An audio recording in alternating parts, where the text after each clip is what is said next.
BK Verma ಅಂತ artist ಕೇಳಿರ್ತೀನಿ ನೀವು. ಅಯ್ಯೋ, ಯಾರು ಕೇಳಿಲ್ಲ sir. 100% one of the legend. ಎಲ್ಲರೂ ಲಾಯರ್ ಆಗ್ತಾರೆ, ಡಾಕ್ಟರ್ಗಳಾಗ್ತಾರೆ, ಮೆಕ್ಯಾನಿಕಲ್ ಇಂಜಿನಿಯರ್ ಆಗ್ತಾರೆ, ಸಿವಿಲ್ ಇಂಜಿನಿಯರ್ ಆಗ್ತಾರೆ. ಆರ್ಟಿಸ್ಟ್ಗಳನ್ನೋರು ಯಾರು ಇಲ್ಲಲ್ಲಪ್ಪ, ನಿನ್ನ ಹತ್ರ ಕಲೆ ಇದೆ, ನೀನು ಯಾಕೆ ಆಗಬಾರ್ದು ಅಂದರು. ಈಸ್ ದ ಮೇನ್ ರೀಸನ್ ನಾನು ಇವತ್ತು ಇಂಡಸ್ಟ್ರಿಯಲ್ಲಿ ಇರೋದಕ್ಕೆ. ಅವತ್ತು ಅವ್ರು ನನ್ನ ಹಿಂಗೆ ಯಾಕೆ ಇರ್ತೀಯ ನೀನು ಹಿಂಗೆ ಇರು ಅಂತ ನನಗೆ ಹೇಳಿಲ್ಲ ಅಂದಿದ್ದಿದ್ರೆ ಮೇ ಬಿ ನಾನು ಇವತ್ತು ಯಾವುದೋ ಒಂದು ಮೆಕ್ಯಾನಿಕಲ್ ಇಂಜಿನಿಯರ್ ಇಲ್ಲೊಂದು ಸಾಫ್ಟ್ವೇರ್ ಇಂಜಿನಿಯರ್ ಆಗಿ ಎಲ್ಲೋ ಕೆಲಸ ಮಾಡ್ತಿದ್ದೆ, ಜನಕ್ಕೆ ನಾನು ಯಾರು ಅನ್ನೋದು ಗೊತ್ತಿರ್ತಿರಲಿಲ್ಲ. ಆ ಥರ ಇತ್ತು. ಡಾಕ್ಟರ್ ರಾಜ್ಕುಮಾರ್ ಸಂಘ ಎಂಟೈರ್ ಕರ್ನಾಟಕಕ್ಕೆ 2ನೇ ಸಂಘ ಓಪನ್ ಆಗಿದ್ದು ನಾಗವಾರದಲ್ಲಿ. ಸ್ಪೋರ್ಟ್ಸಲ್ಲಿ ನನಗೊಂದು ಏನಂದರೆ, ಒಂದು ಈವೆಂಟಲ್ಲಿ ಸೆಕೆಂಡ್ ಪ್ರೈಸ್ ಬಂದ್ಬಿಟ್ರೆ ನನಗೆ ಆಗಲ್ಲ ತಡೆಯೋಕ್ಕೆ ಆಗಲ್ಲ. ಅದೇ ಸೇಮ್ ನನ್ನ ಮಗನಿಗೂ ಬಂದ್ಬಿಟ್ಟಿದೆ.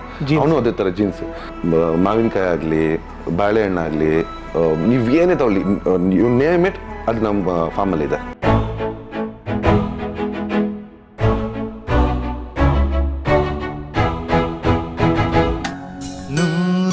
ನೂರೊಂದು ನೆನಪು. ಶ್ರೀಕಿ ಅವರು ಅಪ್ಪನ ಮಗ ಆಗಿದ್ರ, ಅಮ್ಮನ ಮಗ ಆಗಿದ್ರ? ಅಪ್ಪನ ಮಗ. ಹೌದಾ? ಅಪ್ಪ ಅಂದರೆ ಈಗಲೂ ಅಷ್ಟೇ, ಆಗಲೂ ಅಷ್ಟೇ. ಅಮ್ಮ ಅಂದರೆ ತುಂಬ ಗೌರವ ಇದೆ, ಪ್ರೀತಿ ಇದೆ. ಬಟ್ ಅದು ಇರುತ್ತಲ್ಲ ಬಾಂಡಿಂಗ್ ಅಪ್ಪ ಜೊತೆ. ಅಪ್ಪ ಒಂದು ಮಾತು ಅಂದ್ಬಿಟ್ರೆ ಸಾಕು, ತಡೆಯೋಕ್ಕಾಗಲ್ಲ. ಆ ಥರ. ಓಕೆ. ಈ ದೀಪಾವಳಿ ಟೈಮಲ್ಲಿ ಆಗೆಲ್ಲ ತುಂಬ ನಾನು ಹೇಳ್ದಂಗೆ ನಿಮಗೆ ಅಪ್ಪ ಗ್ರೋತ್ ಹೆಂಗಿತ್ತು ಅಂತ, ಪ್ರತಿಯೊಂದು ರೂಪಾಯಿಗೂ ಕಷ್ಟ ಅನ್ನೋದಿತ್ತು. ನನಗೆ ಕ್ರ್ಯಾಕರ್ಸ್ ಅಂದರೆ ತುಂಬ ಇಷ್ಟ. ಪಟಾಕಿ ಹೊಡಿಬೇಕು ಅಂದರೆ ಒಂದು ಜೊತೆ ಗಲಾಟೆ ಮಾಡ್ಕೊಂಡು ಹಿಂಗೆ ಇದು ಮಾಡಿಕೊಂಡು ನನಗೆ ಪಟಾಕಿ ಬೇಕೇ ಬೇಕು ಅಂತ ಇದ್ದೀನಿ. ಅಪ್ಪ ಹತ್ರ ದುಡ್ಡಿಲ್ಲ. ಏನು ಮಾಡೋದು ಅಂತ ಕೋಪ ಮಾಡಿಕೊಂಡು ಒಂದು ಡೈನಿಂಗ್ ಟೇಬಲ್ ಥರ ಒಂದು ಟೇಬಲ್ ಇತ್ತು, ಆ ಟೇಬಲ್ ಕೆಡೆ ಹೋಗಿ ಬಚ್ಚಿಟ್ಕೊಂಡು ಅಲ್ಲಿ ಕುತ್ಕೊಂಡು ಅಳ್ತಾ ಇದ್ದೀನಿ. ಕೊನೆಗೂ ಅಪ್ಪ ಹೋಗಿ ಹೊಸೂರು ರೋಡ್ ಹತ್ರ, ಈಗಲೂ ಅಲ್ಲೇ ಫೇಮಸ್, ಅಲ್ಲಿ ಹೋಗಿ ಪಟಾಕಿ ಒಂದು ಮೂಟೆ, ಆಗೆಲ್ಲ ಬಾಕ್ಸ್ಗಳು ಬರ್ತಾ ಇರಲಿಲ್ಲ, ಲೂಸ್ ಐಟಮ್ ಎಲ್ಲ ತೊಗೊಂಡು ಒಂದು ಮೂಟೆ ತೊಗೊಂಬಂದು ಕೊಟ್ಟರು. ಅದಾದಮೇಲೆ ಹೊರಡೆ ಬಂದು ನಾನು ದೀಪಾವಳಿ ಸೆಲೆಬ್ರೇಟ್ ಮಾಡಿದೆ. ಇನ್ನೂ ನೆನಪಿದೆ ನನಗೆ. ಅಂದರೆ ಒಂದು ಒಟ್ಟು ಕುಟುಂಬ ಅಂದರೆ ಆ ಚಂದ ಅಲ್ಲ ಸರ್, ಹಬ್ಬಗಳು ಆ ಎಲ್ಲ ಒಟ್ಟಿಗೆ ಸೆಲೆಬ್ರೇಟ್ ಮಾಡೋದು. ಆ ಮೆಮೊರೀಸ್ ಯಾವ್ದಾರು ಹೇಳಂಗಿದ್ರೆ ಶ್ರೀಕಿ ಸರ್? ಅಲ್ಲ, ನಾನು ಹೇಳಿದ್ನಲ್ಲ, ನಾವು ಬೆಳೆದಿದ್ದೇ ಒಟ್ಟು ಕುಟುಂಬ. ಈಗಲೂ ಆಲ್ಮೋಸ್ಟ್ ನಮ್ಮ ಕಸಿನ್ಸ್ ಎಲ್ಲ ಡೈಲಿ ಮನೆಗೆ ಬಂದು ಹೋಗ್ತಾ ಇರ್ತಾರೆ. ಈಗಲೂ ನಮಗೇನು ಸೆಪ್ರೇಟ್ ಆಗಿದ್ದೀವಿ ಅಂತ ಏನಿಲ್ಲ. ನಮಗೆ ಮದುವೆ ಆಗಿರೋದಕ್ಕೆ, ಆಮೇಲೆ ಮತ್ತು ಫ್ಯಾಮಿಲಿ ಎಕ್ಸ್ಪೆನ್ಷನ್ ಆಗಿದೆ, ಸ್ಪೇಸು ಇದೆಲ್ಲ ಇದಾಗಿದೆ ಅಂತ ಹೇಳ್ಬಿಟ್ಟು ಬೇರೆ ಮನೇಲಿ ಇದ್ದೀವಿ ಅಷ್ಟೇ. ಬಟ್ ಏನೇ ಒಂದು ಚಿಕ್ಕ ಈವೆಂಟ್ ಆಗಲಿ, ಇಲ್ಲ ಯಾರೋ ಒಬ್ರಿಗೆ ಮೈಗುಷರಿಲ್ಲ ಅಂದ್ರೂ ಎಲ್ಲ ಫ್ಯಾಮಿಲಿ ಇಮಿಡಿಯೇಟಾಗಿ ಗ್ಯಾದರ್ ಆಗ್ತಾರೆ. ವಂಡರ್ಫುಲ್. ಎಲ್ಲ ಸುತ್ತಮುತ್ತನೇ ಇದ್ದಾರೆ, ಅತ್ತೆಯವರು ಇಲ್ಲೇ ಇದ್ದಾರೆ. ಓಕೆ. ತಮ್ಮ ಇಲ್ಲ ಇದೆ. ನಾನು ಅಪ್ಪ ತಮ್ಮ ಅಮ್ಮ ಎಲ್ಲ ಇಲ್ಲೇ ಒಂದೇ ಮನೆಯಲ್ಲಿ ಇದ್ದೀವಿ. ತಮ್ಮಂಗೂ ಮ್ಯಾರೇಜ್ ಆಗಿದೆ ಸರ್? ಅವನಿಗೂ ಮ್ಯಾರೇಜ್ ಆಗಿದೆ, ಅವನಿಗೂ 2 ಮಕ್ಕಳಿದ್ದಾರೆ. ಅವ್ರಿಗೆ 2 ಗಂಡು ಮಕ್ಕಳೇ. ಓಕೆ. ನಿಮ್ದು ಮಕ್ಕಳು ನಮ್ಮ ಅದು ಇವಾಗಲೂ ಹೇಳ್ತಾರೆ, ಪಾಪಮ್ಮ ಅದು ಏನು ಬಾಯಲ್ಲಿ ಅರಕೆ ಹೊತ್ಕೊಂಡ್ಬಿಟ್ಲೋ ಗೊತ್ತಿಲ್ಲ, ಬರೀ ಪ್ಯಾಂಟ್ ಹಾಕೋರೇ ಉಡ್ತಾರೆ ಅಂದ್ಬಿಟ್ಟು. So nice.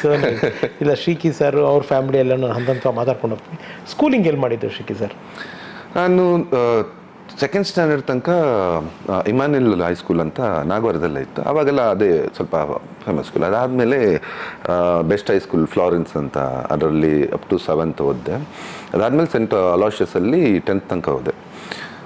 ಈ 10th ತನಕ ಓದಬೇಕಾದ್ರೆ ನನಗೆ ಸಡನ್ನಾಗಿ ಜ್ಞಾಪಕ ಬಂತು.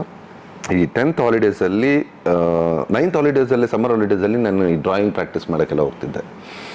BK ವರ್ಮಾ ಅಂತ ಆರ್ಟಿಸ್ಟ್ ಕೇಳಿರ್ತೀನಿ ನೀವು. ಅಯ್ಯೋ, ಯಾರು ಕೇಳಿಲ್ಲ sir. 100% one of the legend.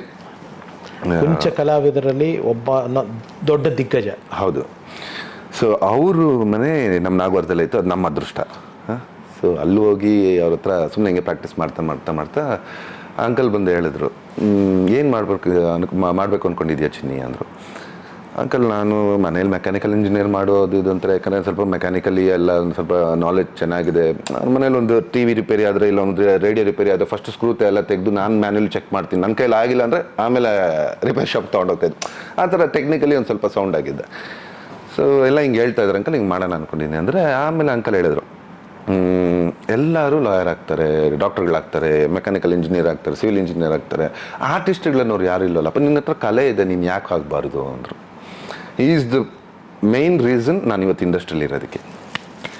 ಅವತ್ತು ಅವ್ರು ನನ್ನ ಹಿಂಗೆ ಯಾಕೆ ಇರ್ತೀಯ ನೀನು ಹಿಂಗೆ ಇರು ಅಂತ ನನಗೆ ಹೇಳಿಲ್ಲ ಅಂದಿದ್ದಿದ್ರೆ ಮೇ ಬಿ ನಾನು ಇವತ್ತು ಯಾವುದೋ ಒಂದು ಮೆಕ್ಯಾನಿಕಲ್ ಇಂಜಿನಿಯರ್, ಇಲ್ಲೊಂದು ಸಾಫ್ಟ್ವೇರ್ ಇಂಜಿನಿಯರ್ ಆಗಿ ಎಲ್ಲೋ ಕೆಲಸ ಮಾಡ್ತಿದ್ದೆ, ಜನಕ್ಕೆ ನಾನು ಯಾರು ಅನ್ನೋದು ಗೊತ್ತಿರ್ತಿರಲಿಲ್ಲ. ಆ ಥರ ಇತ್ತು.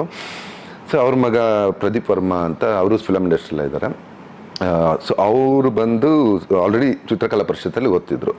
ಸೊ ಚಿತ್ರಕಲಾ ಪರಿಷತ್ತಲ್ಲಿ ನನ್ನ SLC ಆಗಿದ ತಕ್ಷಣ ಅಂಕಲೇ ಕರ್ಕೊಂಡೋಗಿ ನನ್ನ ಅಡ್ಮಿಷನ್ ಎಲ್ಲ ಮಾಡಿಸಿ, ಆದರೆ ಆವಾಗ ಅವ್ರಿಗೊಂದು ಅಲ್ಲಿ ಅವ್ರ ಕಡೆಯಿಂದ ಅವ್ರು ಬರ್ತಾರೆ ಅಂದರೆ ಡೈರೆಕ್ಟ್ ಎಂಟ್ರಿ ಥರ ಎಲ್ಲ ಇತ್ತು. ಸೊ ಅದು ಮೆರಿಟ್. ಸೊ ಹೋಗಿ ಅಲ್ಲಿ ಜಾಯಿನ್ ಮಾಡಿದೆ. ಸೊ ಅದು ಒಂದು 5 years ಕೋರ್ಸು, 2 years ಫೌಂಡೇಶನ್ ಮತ್ತು ಪೇಂಟಿಂಗು, ಅದರಲ್ಲಿ ಡಿಫ್ರೆಂಟ್ ಕೋರ್ಸಸ್ ಇದೆ. ಲೈಕ್ ಫೋಟೋಗ್ರಫಿ ತೊಗೋಬೋದು, ಫೈನ್ ಆರ್ಟ್ಸಲ್ಲಿ ಪೇಂಟಿಂಗ್ ಇದೆ, ಸ್ಕಲ್ಪ್ಚರ್ ಇದೆ. ನಾನು ಪೇಂಟಿಂಗ್ ಚೂಸ್ ಮಾಡಿದ್ದೆ. ಅದೊಂಥರ ಡಿಫ್ರೆಂಟ್ ವರ್ಲ್ಡ್ ಆಗ ನಮಗೆ ಆ 5 ವರ್ಷ.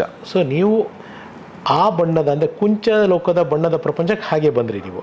ಬಟ್ ನನ್ನ ಪ್ರಶ್ನೆ, ನಿಮಗೆ ಪೇಂಟಿಂಗ್ ಮೇಲೆ ಆಸಕ್ತಿ ಹೇಗೆ ಬಂತು ಶ್ರೀಕಿ ಸರ್? ಸುಧಾನು ಯಾವುದೋ ಒಂದು ಮ್ಯಾಗ್ಝಿನ್ ಬರ್ತಿತ್ತಾಗ, ಅದರಲ್ಲಿ ಎವ್ರಿ ವೀಕ್ ಒಂದು ಪೇಂಟಿಂಗ್ ಬರ್ತಿತ್ತು. ಯಾವುದಾದ್ರೂ ಒಂದು ನೇಚರ್, ಪ್ರಕೃತಿ ಬಗ್ಗೆ, ಇಲ್ಲ ಯಾವುದಾದ್ರೂ ಒಂದು ಅಂಕಲ್ ಮಾಡಿರೋದು ಒಂದು ಸ್ಪೆಷಲ್ ಎಪಿಸೋಡ್ ಥರ ಆಗ್ತಿದ್ರು.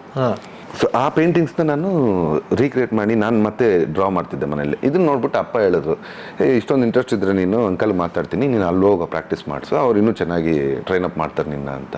ಸೊ ಹಂಗಾಗಿ ನಾನು ಈ ಸಮ್ಮರ್ ವೆಕೇಷನ್ಸಲ್ಲಿ ಅವ್ರ ಹತ್ರ ಹೋಗೋಕೆ ಸ್ಟಾರ್ಟ್ ಮಾಡಿದ್ದು.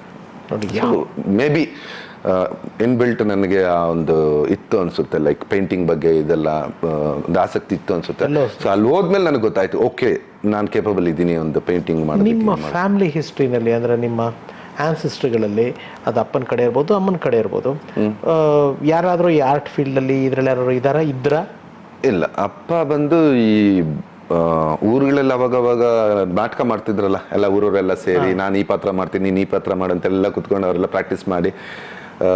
ಒಂದು ಹೇಳಕ್ಕೆ ಈಗ ಇದನ್ನು ಮಾತಾಡ್ಬೇಕಾದ್ರೆ ಒಂದು ನೆನಪಾಯಿತು. ಡಾಕ್ಟರ್ ರಾಜ್ಕುಮಾರ್ ಸಂಘ ಎಂಟೈರ್ ಕರ್ನಾಟಕಕ್ಕೆ 2ನೇ ಸಂಘ ಓಪನ್ ಆಗಿದ್ದು ನಾಗವಾರದಲ್ಲಿ. ಮೊದಲನೇದು ಬಂದು ಗಾಂಧಿನಗರದಲ್ಲಿ ಸಾರಾ ಗೋವಿಂದ್ ಅವರು ಮತ್ತು ಅವ್ರ ಟೀಮ್ ಎಲ್ಲರೂ ಸೇರಿ, ಸಂಪತ್ ಅಂತ ಎಲ್ಲ ಇದ್ದಾರೆ, ಅವರೆಲ್ಲ ಸೇರಿ ಮಾಡಿದ್ದು. ಸೆಕೆಂಡ್ ಬಂದು ನಾಗವಾರದಲ್ಲಿ ಓಪನ್ ಮಾಡಿದ್ದು. ಸೊ ಆ ಸಂಘದಲ್ಲಿ ಇವ್ರು ಡಿಸೈಡ್ ಮಾಡ್ತಿದ್ರು, ಎಲ್ಲ ಮೀಟಿಂಗ್ ಕೂತ್ಕೊಂಡು ಯಾವ ನಾಟಕ ಮಾಡೋಣ. ಸೊ ಆ ನಾಟಕ ಅದು ಮೇ ಬಿ ಅಪ್ಪಾಗ ಒಂದು ಸ್ವಲ್ಪ ಇತ್ತು ಅನ್ಸುತ್ತೆ, ಅದಕ್ಕಾಗಲೇ ಆ ನಾಟಕ ಎಲ್ಲ ಮಾಡಿದ್ದಾರೆ ಅಪ್ಪ ಕೂಡ. ಅದು ನನಗೂ ಹಂಗೆ ಬಂದಿರಬೇಕು, ಜೀನ್ಸ್ ಎಲ್ಲ ಹಂಗೆ ಬಂದಿದೆ. ಅಮ್ಮ ಎಲ್ಲಿಯವರು ಸರ್? ಅಮ್ಮ ಎಲ್ಲಿಯವರು? ಅಮ್ಮ ಇಲ್ಲೇ KR ಪುರಂ ಹತ್ರ ಚಿನಾಗಿನಹಳ್ಳಿ ಅಂತಿದೆ, ಅವಳಹಳ್ಳಿ ಪಕ್ಕದಲ್ಲಿ.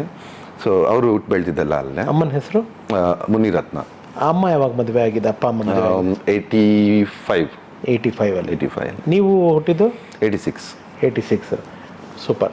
ಸೊ ಈ ಕಾಲೇಜ್ ಡೇಸ್ಗಳಲ್ಲಿ ಅಥವಾ ಚಿತ್ರಕಲಾ ಪರಿಷತ್ ಡೇಸಲ್ಲಿ ಅಥವಾ ನಿಮ್ಮ ಸ್ಕೂಲ್ ಡೇಗಳಲ್ಲಿ ಯಾವ್ದಾರು ಈ ಕಲ್ಚರಲ್ ಆ್ಯಕ್ಟಿವಿಟೀಸ್ ಅದರಲ್ಲಿ ಇರ್ತಿದ್ರೆ, ಏನೋ ಸ್ಪೋರ್ಟ್ಸಲ್ಲಿ ಹೆಚ್ಚಾಗಿ ನೀವು ಆಸಕ್ತಿ ಇತ್ತು ಅಂತ ಕೇಳ್ಪಟ್ಟೆ? ಹೌದು, ಸ್ಪೋರ್ಟ್ಸಲ್ಲಿ ನನಗೊಂದು ಏನಂದರೆ, ಒಂದು ಈವೆಂಟಲ್ಲಿ ಸೆಕೆಂಡ್ ಪ್ರೈಸ್ ಬಂದ್ಬಿಟ್ರೆ ನನಗೆ ತಡೆಯೋಕ್ಕೆ ಆಗಲ್ಲ. ಅದೇ ಸೇಮ್ ನನ್ನ ಮಗನಿಗೂ ಬಂದ್ಬಿಟ್ಟಿದೆ, ಅವನು ಅದೇ ಥರ ಜೀನ್ಸ್. ಅವನು ಸೋಲ್ತಿದ್ದಾನೆ ಅಂದರೆ ತಡೆಯೋಕ್ಕಾಗಲ್ಲ, ಬ್ಯಾಟ್ ಬಿಸಾಕ್ಬಿಟ್ಟು ಬಂದ್ಬಿಡ್ತಾನೆ, ನಾನು ಆಡಲ್ಲ ಅಂತ ಬಂದ್ಬಿಡ್ತಾನೆ. ಆ ಥರ ನನಗೆ ಅದೊಂದು ಆಟ ಇತ್ತು. 400 ಮೀಟರ್ಸಲ್ಲಿ ಫಸ್ಟ್ ಪ್ಲೇಸ್, 100 ಮೀಟರ್ಸಲ್ಲಿ ಫಸ್ಟ್ ಪ್ಲೇಸ್, ಸ್ಯಾಕ್ ರೇಸಲ್ಲಿ ಫಸ್ಟ್ ಪ್ಲೇಸ್. ಸೊ ಈ ಥರದ್ದು ಒಂದು ಆಟ. ಇಲ್ಲ, ಕ್ಲಾಸಲ್ಲಿ ನಾನೇ ಫಸ್ಟ್ ಇರಬೇಕು. ಬಟ್ ಓದೋದ್ರಲ್ಲಿ ಮಾತ್ರ ಎಲ್ಲೋ ಒಂದು ಕಡೆ ಇನ್ ಬಿಟ್ವೀನಲ್ಲಿ ಇರ್ತಿದ್ದೆ. ಈ ಥರ ಎಕ್ಸ್ಟ್ರಾ ಕರಿಕ್ಯುಲರ್ ಆಕ್ಟಿವಿಟೀಸಲ್ಲಿ ಎಲ್ಲರಲ್ಲೂ ನಾನು ಫಸ್ಟ್ ಇರಬೇಕು. ಎಕ್ಸ್ಪೆರಿಮೆಂಟ್ ಮಾಡಿಸೋರು, ಸೈನ್ಸ್ ಎಕ್ಸ್ಪೆರಿಮೆಂಟ್ಸ್, ಇದರಲ್ಲೆಲ್ಲ ನಾನು ಮಾಡಬೇಕು ಅನ್ನೋ ನುಗ್ಗಿ ಇದು ಮಾಡ್ತಾ ಇದ್ದೆ. ಅದು ಬಿಟ್ಟರೆ ಒಂದೇ ಒಂದು ಸತಿ ಒಂದು ಸ್ಪೋರ್ಟ್ಸ್ ಡೇಗೆ ಚಿನ್ನಾರಿ ಮುತ್ತ ಅಲ್ಲಿ ಒಂದು ಮುತ್ತ ಸಾಂಗ್ ಇದೆಯಲ್ಲ, ಆ ಸಾಂಗ್ಗೆ ನಮ್ಮ ಕನ್ನಡ ಟೀಚರ್ ಬಂದು ಅದಕ್ಕೆ ಸಣ್ಣ ಮೂಮೆಂಟ್ಸ್ ಪ್ರಾಕ್ಟೀಸ್ ಮಾಡಿಸಿದ್ರು. ಸೊ ಹಂಗೆ ಅದೊಂದು ಅಷ್ಟು ನೆನಪಿಲ್ಲ ನನಗೆ. ಬಟ್ ಅದು ಆಗ ನನಗೆ ಗೊತ್ತಿಲ್ಲ, ಓಕೆ ನಾನು ಈ ಥರ ಆಗ್ತೀನಿ ಏನೂ ಗೊತ್ತಿಲ್ಲ. SLC ಬರೋ ತನಕ ನಂಗೆ ಏನೂ ಗೊತ್ತಿಲ್ಲ. ಕಾಲೇಜ್ಗೆ ಹೋಗೋ ತನಕ ನನಗೆ ಗೊತ್ತಿಲ್ಲ ನಾನು ಸಿನಿಮಾ ಇಂಡಸ್ಟ್ರಿಗೆ ಬರ್ತೀನಿ ಅಂತ. ಕಾಲೇಜಲ್ಲಿ ಪೇಂಟಿಂಗ್ ತೊಗೊಂಡು ಒಂದು ವರ್ಕ್ ಮಾಡಿದ್ದೆ. ಎಂಟೈರ್ ಕಾಲೇಜ್ನ ಪಂಚಭೂತಗಳನ್ನು ನಾನು ಒಂದು ನ್ಯೂಸ್ ಪೇಪರಲ್ಲಿ ಮಾಡಿ ತೋರಿಸಿದ್ದೆ. ಸುಮಾರು ಒಂದು 350-400 ಅಡಿ ಉದ್ದ ಇದೆ. ಅಷ್ಟು ಇದನ್ನ ನೆಲನ ನಾನು ನ್ಯೂಸ್ ಪೇಪರಲ್ಲಿ ಕವರ್ ಮಾಡಿದ್ದೆ. ಏನಕ್ಕೆ ಅಂದರೆ ನಮ್ಮ ಭೂಮಿ ಅಷ್ಟು ಡೆಲಿಕೇಟ್ ಆಗ್ತಾ ಇದೆ, ಅಷ್ಟು ಫ್ರೆಜೈಲ್ ಆಗ್ತಿದೆ. ಈಗ ಫಾರ್ ಎಕ್ಸಾಂಪಲ್ ನಾವು ನಡೀತಿದ್ದೀವಿ ಅಂದರೆ ಇಲ್ಲಿ ಕಾಲಿಟ್ಟರೆ ಅದು ಪೇಪರ್ ಥರ ಇದ್ದಾಗ ಇಮ್ಯಾಜಿನ್ ಮಾಡ್ಕೊಳ್ಳಿ. ಈಗ ಭೂಮಿ ಮಣ್ಣಿದೆ, ಮಣ್ಣಿನ ಜಾಗದಲ್ಲಿ ಒಂದು ಪೇಪರ್ ಮೇಲೆ ನಡೀತೀವಿ ಅಂದರೆ ನೀವು ಇಮ್ಯಾಜಿನ್ ಮಾಡ್ಕೊಳ್ಳಿ, ನೀವು ಕಾನ್ಫಿಡೆಂಟಾಗಿ ನಡೀತೀರಾ? ಚಾನ್ಸೇ ಇಲ್ಲ. ಏನಕ್ಕೆ ಅದು ಮಾಡಿದೆ ಅಂದರೆ ಅಷ್ಟೊಂದು ಹಾಳಾಗ್ತಿದೆ ನಮ್ಮ ಪರಿಸರ. ಇದನ್ನ ತೋರ್ಸೋದಕ್ಕೋಸ್ಕರ ಇಷ್ಟು ಫ್ರೆಜೈಲ್ ಆಗ್ತಿದೆ ನಮ್ಮದು ಅಂತ ಹೇಳ್ಬಿಟ್ಟು ರೋಡು ಸಾಯಲ್ನ ಅದ್ರಲ್ಲಿ ಮಾಡಿದ್ದೆ, ಗಾಳಿನ ಅದ್ರಲ್ಲಿ ತೋರಿಸಿದ್ದೆ, ಬೆಂಕಿನ ಅದ್ರಲ್ಲಿ ತೋರಿಸಿದ್ದೆ, ನೀರನ್ನ ಪೇಪರಲ್ಲೇ ತೋರಿಸಿದ್ದೆ. ಪ್ರತಿಯೊಂದು ಈ ಥರ ಫ್ರೆಜೈಲ್ ಆಗ್ಬಿಟ್ರೆ ಹೆಂಗೆ ಬದುಕ್ತೀರಾ ನೀವು? ಒಂದು ಹೆಜ್ಜೆ ಇಡಬೇಕಂದ್ರೆ ಯೋಚನೆ ಮಾಡ್ಬೇಕು ನೀವು ಅನ್ನೋದನ್ನ ನಾನು ಆಗಲೇ ಕಾಲೇಜ್ ಡೇಸಲ್ಲೇ ಅದನ್ನು ವರ್ಕ್ ಮಾಡಿ ಟೈಮ್ಸ್ ಆಫ್ ಇಂಡಿಯಾ, ಪ್ರಜಾವಾಣಿಯಲ್ಲೆಲ್ಲ ಅದೊಂದು ಆರ್ಟಿಕಲ್ ಬಂದಿದೆ. ಸೊ ಆಗಲೇ ನನಗೆ ಆ ಥಾಟ್ ಇತ್ತು. ಯಾಕಂದರೆ ಈ ಕಡೆ ಅಂಕಲ್ನ ಡೈಲಿ ನೋಡ್ತಿದ್ದೆ, ಪರಿಸರದ ಬಗ್ಗೆ ಅವರು ಸುಮಾರು ಪೇಂಟಿಂಗ್ಗಳು ಮಾಡಿದ್ದಾರೆ. ಮೈಸೂರಲ್ಲಿ ಆಗಿನ ಕಾಲದಲ್ಲಿ ಈ ಫ್ಲೆಕ್ಸ್ ಎಲ್ಲ ಇರಲಿಲ್ಲ. ಹೌದು, ದಸರಾ ಹಬ್ಬಕ್ಕೆ ಸುಮಾರು 100 ಅಡಿ ಎಂಟ್ರೆನ್ಸ್ ಇದು ಮಾಡಿಬಿಟ್ಟು ಝೂ ಹತ್ರ ಇವ್ರ ಪೇಂಟಿಂಗ್ಸೇ ಪರಿಸರನ ರಕ್ಷಿಸಿ ಅಂತ. ಒಂದು ಮರನ ಇಬ್ಬರು ಮನುಷ್ಯರು ಕುಯ್ತಾ ಇರ್ತಾರೆ, ಆ ಮರ ಇನ್ನೊಂದು ಚಿಕ್ಕ ಮರನ ಹಿಂಗೆ ತಬ್ಕೊಂಡು ಅಳ್ತಾ ಇರುತ್ತೆ. ಸೊ ಇದೆಲ್ಲ ನನ್ನ ಒಲವೆ ಮಂದರಲ್ಲಿ ಜನಪದದ ಕಣ್ಮರವೇ ಅನ್ನೋ ಸಿನಿಮಾಲ್ಲಿ ನಾನು ಸಾಂಗಲ್ಲಿ ತೋರಿಸಿದ್ದೆ. ಸೊ ಆಗ ಇವರು ಲಿಟ್ರಲಿ ಹೋಗಿ ಅಲ್ಲಿ ಪೇಂಟ್ ಮಾಡ್ತಿದ್ರು. ಆ 100 ಅಡಿ ಕ್ಯಾನ್ವಾಸು ಅರೌಂಡ್ ಒಂದು 10 ಫೀಟ್ 15 ಫೀಟ್ ಹೈಟ್ ಇರುತ್ತೆ. ಎಂಟೈರ್ ಆ ಕ್ಯಾನ್ವಾಸ್ನ ಅಲ್ಲೇ ಇದ್ಕೊಂಡು ತಿಂಗಳಾನ್ಗಟ್ಲೆ ಪೇಂಟ್ ಮಾಡಿ ಆ ದಸರಾಗೆ ಇದು ಮಾಡ್ತಿದ್ರು. ಈಗ ಫೋಟೋ ತೆಗಿ, ಪ್ರಿಂಟ್ ಕಟ್ಔಟ್ ಇದು ಮಾಡಿ, ಇದು ಪ್ರಿಂಟ್ಔಟ್ ತೆಗೀರಿ, ಕೆಲಸ ಮಾಡೋ ಅಷ್ಟೇ ಹಾಕು, ಆ ಥರ ಇದೆ. ಅದೆಲ್ಲ ನೋಡಿ ನಾನು ತುಂಬ ಇನ್ಸ್ಪೈರ್ ಆಗಿದ್ದೆ ಈ ಪ್ರಕೃತಿ ಅನ್ನೋದ್ರ ಬಗ್ಗೆ. ಆ್ಯಂಡ್ ಅಪ್ಪನೂ ಅಷ್ಟೇ, ಇವತ್ತಿಗೂ ಅಪ್ಪ ಬಂದು ಸುಮಾರು ಒಂದು 5ರಿಂದ 10 ಲಕ್ಷ ಗಿಡಗಳನ್ನ ನಡೆಸಿದ್ದಾರೆ. ಏನಕ್ಕೆ ಅಂದರೆ ಇವ್ರು ಬಂದು ಒಂದು OBCಯಲ್ಲಿ ಸ್ಟೇಟ್ ವೈಸ್ ಪ್ರೆಸಿಡೆಂಟ್ ಆಗಿದ್ದಾರೆ ಈಗ ಅಪ್ಪ. ಇವ್ರಿಗೆ OBC ಕಡೆಯಿಂದ ಇಷ್ಟು ಇದು ಸೀಡ್ ಬಾಲ್ಸ್ ಅಂತೀವಲ್ಲ, ಈ ಸೀಡ್ ಬಾಲ್ಸ್ನ ನೀವು ಎಲ್ಲ ಕಡೆ ಇದು ಮಾಡಬೇಕು ಅಂತ ಹೇಳ್ಬಿಟ್ಟು ಇದು ಮಾಡಿದರು. ಆ್ಯಂಡ್ ಎಲ್ಲ ಪ್ರತಿಯೊಂದು ರೋಡಲ್ಲೂ ಲಿಟ್ರಲಿ ಗಿಡಗಳನ್ನ ತೊಗೊಂಬಂದು ಇಡಿಸೋದು. ಈಗ ನಮ್ಮ ಫಾರ್ಮಲ್ಲೂ ನೋಡ್ಬೋದು ನೀವು, ಎವ್ರಿ 8 ಫೀಟ್ಗೆ ಒಂದೊಂದು ಮರ ಇಟ್ಟಿದ್ದೀವಿ. ಅದು ಎಷ್ಟೇ ದೊಡ್ಡದಾಗಿ ಬೆಳೀಲಿ, ಎಷ್ಟೇ ದಟ್ಟವಾಗಿರಲಿ ಪರವಾಗಿಲ್ಲ. ನಮಗೆ ಏನಂದರೆ ಅದು ನಾಳೆ ದಿವಸ ನಾವು ಇನ್ನೊಂದು 10 ವರ್ಷ ಬಿಟ್ಕೊಂಡು ಹೋದಾಗ ಕಾಡು ಥರ ಇರಬೇಕು. ಈಗ ಆಲ್ರೆಡಿ ಈ ಕೋವಿಡ್ ಬಂದಾದ್ಮೇಲೆ ನಾವು ಅಲ್ಲಿ ಎಂಟರ್ ಆದ್ವಿ.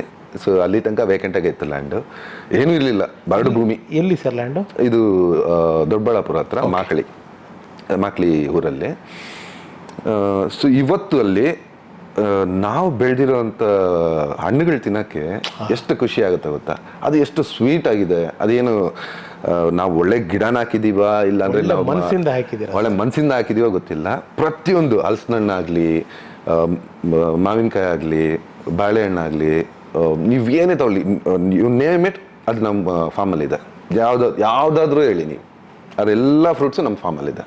ಪ್ಯಾಷನ್ ಫ್ರೂಟಿಂದ ಹಿಡಿದು ಸ್ಟಾರ್ ಫ್ರೂಟಿಂದ ಹಿಡಿದು ಥಾಯ್ಲ್ಯಾಂಡ್ ವೆರೈಟಿ ಗೋವಾ ಕೂಡ ಹಾಕಿದೀವಿ, ಥಾಯ್ಲ್ಯಾಂಡ್ ವೆರೈಟಿ ಜಾಕ್ ಫ್ರೂಟ್ ಹಾಕಿದೀವಿ. ಅದಪ್ಪದು ಒಂದೇ ಒಂದು ಅರ್ಧ ಕೆಜಿ 3/4 ಕೆಜಿ ಬರುತ್ತಲ್ಲ, ಆ ಥರದ್ದು. ಸೊ ಅದು ಅಪ್ಪಗೂ ಅದೊಂದಿದೆ, ಪರಿಸರ ಅನ್ನೋದು. ಎಲ್ಲೋದ್ರೂ ಗಿಡ ಮರ ಪ್ರಾಣಿಗಳು, ಇದೇ ಅವ್ರ ಒಂದು ಪಾರ್ಟ್ ಟೈಮ್ ಜಾಬ್ ಥರ ಕಾಳಜಿ, ಅವ್ರ ಕನ್ಸರ್ನ್ ಅಷ್ಟೇ. ಆ್ಯಂಡ್ ಶ್ರೀಕಿ ಸರ್, ನಿಮ್ಮ ಚಿತ್ರಕಲಾ ಪರಿಷತ್ ಡೇಸಲ್ಲಿ ನೀವು ಮಾಡ್ತಿರೋ ಚಿತ್ರಗಳನ್ನ, ಪೇಂಟಿಂಗ್ಸ್ನ ವರ್ಮಾ ಸರ್ ನೋಡಿದ್ರೆ ಅವರಿಂದ ಏನನ್ನೋರು, ಗುರು ಏನಂತಿದ್ರು ನಿಮ್ಮ ಗುರುಗಳು ನಿಮ್ಮೊಂದು ಕೆಲಸ ನೋಡಿ? ಪೇಂಟಿಂಗ್ ಮಾಡಿಕೊಂಡು ನಾನೆಲ್ಲ ಎಕ್ಸಿಬಿಷನ್ಗಳು ಹಾಕ್ಕೊಂಡು ಇದು ಮಾಡಿಕೊಂಡು ನನ್ನ ಲೈಫ್ ಸ್ಟೈಲ್ ಹಿಂಗಿದ್ರೆ ಸರ್ವೈವ್ ಆಗಿ ಕಷ್ಟ ಆಗುತ್ತೆ ಅಂದ್ಬಿಟ್ಟು what is the next thing ಅಂತ ಹೇಳಿದಾಗ, ಅಪ್ಪ ಫ್ರೆಂಡ್ ಸುಮ್ಮನೆ ಒಂದಿನ ಬಂದ ಮನೆಗೆ, ಗೊಂದರಾಜ್ ನಿಮ್ಮ ಮಗ ಆಗಲೇ ಜಾನ್ ಅಬ್ರಾಮ್ದು ಹೇರ್ ಸ್ಟೈಲು ಅದೆಲ್ಲ ಕಾಲೇಜಲ್ಲಿ ಹುಡುಗಿನ ಇಂಪ್ರೆಸ್ ಮಾಡೋದಕ್ಕೆ ಅವ್ರದ್ದು ಫೇಮಸ್ ಆಗ ಆ ಜನರೇಷನ್ ಟ್ರೆಂಡ್ 2002-2003 ಕಹೋನ ಕಹೋ ಸಾಂಗ್, ಆ ಬೈಕಲ್ಲಿ ಹೋಗೋದು, ಆ ಫೀಲ್ ಎಲ್ಲ ಬೇರೆ ತರನೇ ಒಂಥರ ಮೈ ಜುಮ್ ಅನಿಸ್ತಾ. ಎಲ್ಲ ಯಂಗ್ಸ್ಟರ್ಸ್ಗಳು ಜಾನ್ ಅಬ್ರಾಮ್ ಆಗ್ಬಿಟ್ಟಿದ್ರು. ಹೌದು.